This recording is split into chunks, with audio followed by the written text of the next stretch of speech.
a one-day boat trip to Padar, RINCA and Kelor Island. Labuan Bajo is a small bustling town on the western tip of Flores Island.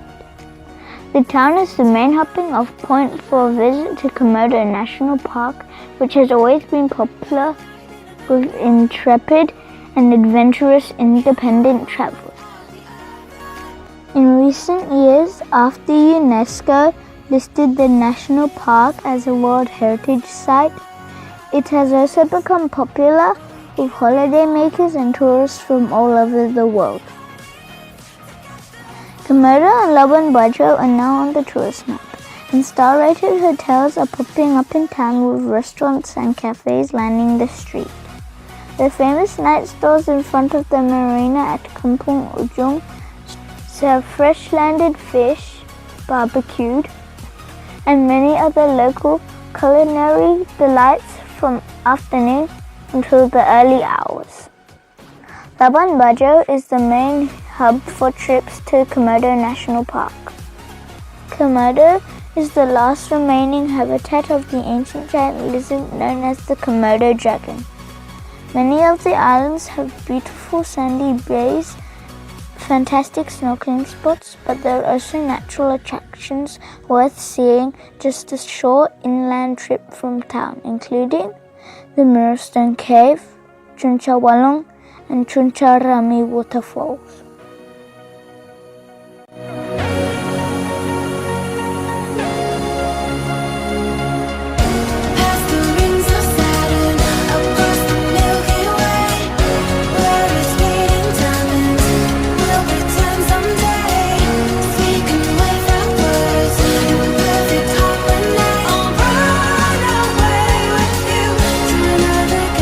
A boat trip to the islands in the park is a must-do. You'll see the legendary Komodo dragons up close in their natural habitat. On the way, you will get a chance to laze or swim at pristine white sandy beaches, go snorkeling and take exhilarating treks to the hilly interior of some islands. There are packages available from budget to the more expensive, so boat tours can be negotiated to suit your pocket.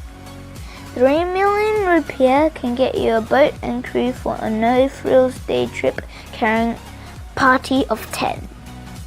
The boat will depart very early in the morning, so you'll have to arrange your trip and prepare your provisions the previous day. Typically, the boat captain and crew will not provide meals, so you have to stock up with food and snacks, including breakfast, and do not forget, take lots of extra water. On the morning of my trip, our group set off early. The first stop was the picturesque island of Padar. The noise and vibration of the marine engine was a constant accompaniment to the ever-changing sights of water. Glassy smooth one moment, turbulent the next, the occasional fish leaping to escape predators, and some sightings of dolphins.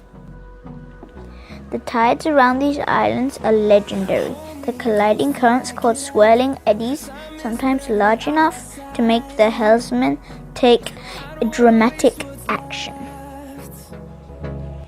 After 4 hours, we are rewarded with the sight of the landing spot in a bay on the island of Padar. Suddenly, all weariness lifts. But we're not alone. Some boats got here before us.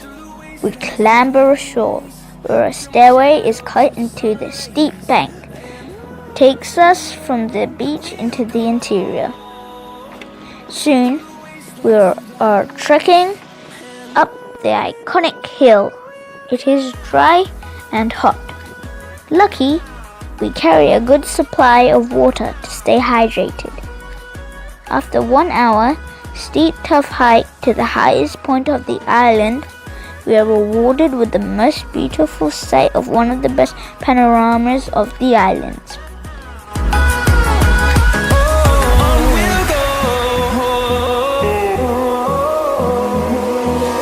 Finding life along the way, melodies we haven't played.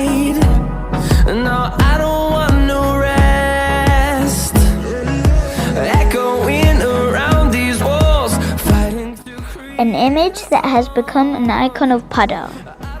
Miss a beat, and on we'll go through the wastelands, through the highways, till my shadow turns to sun rays. We made our way back down to the boat, which was waiting to take us to the next stop on the itinerary. The crew wasted no time in casting off and motoring at top speed to RINCA Island, one of the two main habitats of the Komodo in the park.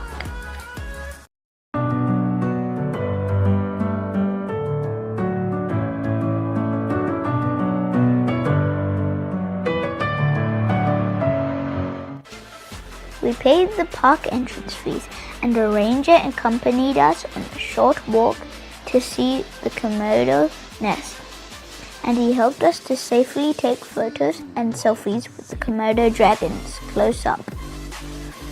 He explained lots about the animal's life cycle and habits. For example, we were surprised to learn that the young lizards are agile, not like the lumbering adults, and live the first 2 years of life in trees to stay out of danger, including the risk of being eaten by grown-up Komodo lizards. We walked back through the mangroves to the boat. Myriads of small brightly colored fiddler crabs scurry about waving their oversized claws. Back on board, we're off to the next and last stop, Kelor Island, which is a short motor from Labuan Bajo. It has calm bays and clear, cool water. This is our chance to relieve the fatigue, chillax on the beach, and do some snorkeling. We break out the packed food because we had gained big appetites throughout the morning. Sadly to say, at about 3 p.m. the crew informed us time to prepare to return to Labuan Bajo.